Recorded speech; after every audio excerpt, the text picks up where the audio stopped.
আজকে দুদিন ধরে যে কয়টা জায়গায় হামলা হয়েছে আপনারা জানেন।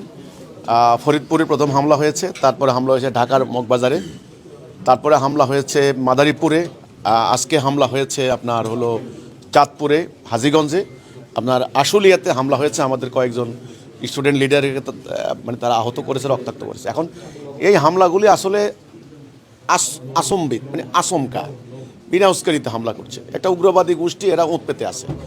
আমাদের প্রচার টিম যেখানে যাচ্ছে সেখানে তারা সুযোগ পেলে আক্রমণটা করছে। এখন আমরা এক্ষেত্রে কী করতে পারি? রাষ্ট্রে একটা আইন আছে, আইনশৃঙ্খলা বাহিনী আছে, সরকার আছে, মিডিয়া আছে, হ্যাঁ, আদালত আছে, কর্তৃপক্ষ আছে, থানা আছে, পুলিশ আছে, গোয়েন্দা সংস্থা আছে। আমরা আইন মান্যকারী, আইনের প্রতি আমরা শ্রদ্ধাশীল হিসেবে আমরা প্রতিশ্রুতিবদ্ধ, আইন ভঙ্গ করব না। আমরা দলে থানায় যাই, আইনশৃঙ্খলা বাহিনীকে বলি, পুলিশকে টেলিফোন করি। এখন তারা যদি হস্তক্ষেপ না করে, নিবৃত না করে, তাহলে তো কিছু করার নাই। আমরা আত্মরক্ষার প্রস্তুতি নেওয়া ছাড়া আর কোনো উপায় নেই। আমরা চেষ্টা করছি যে কোনো ধরনের সংঘাত অ্যাভয়েড করতে। এমনিতে তো বাংলাদেশ চরম একটা অরাজকতার মধ্য দিয়ে যাচ্ছে। আমরা চাই না হিজবুত তৌহিদকে টার্গেট করে কেউ অরাজকতার আরেকটা শাখা খুলুক, সেটা আমরা চাই না। আমরা এই ব্যাপারে সতর্ক আছি, সজাগ আছি।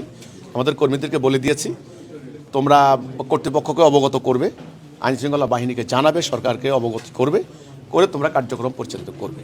যদি কোনো উগ্রবাদী সন্ত্রাসী গোষ্ঠী বিনা উস্কানিতে হঠাৎ করে আচমকা আক্রমণ চালায়, চেষ্টা করবে প্রতিহত করতে।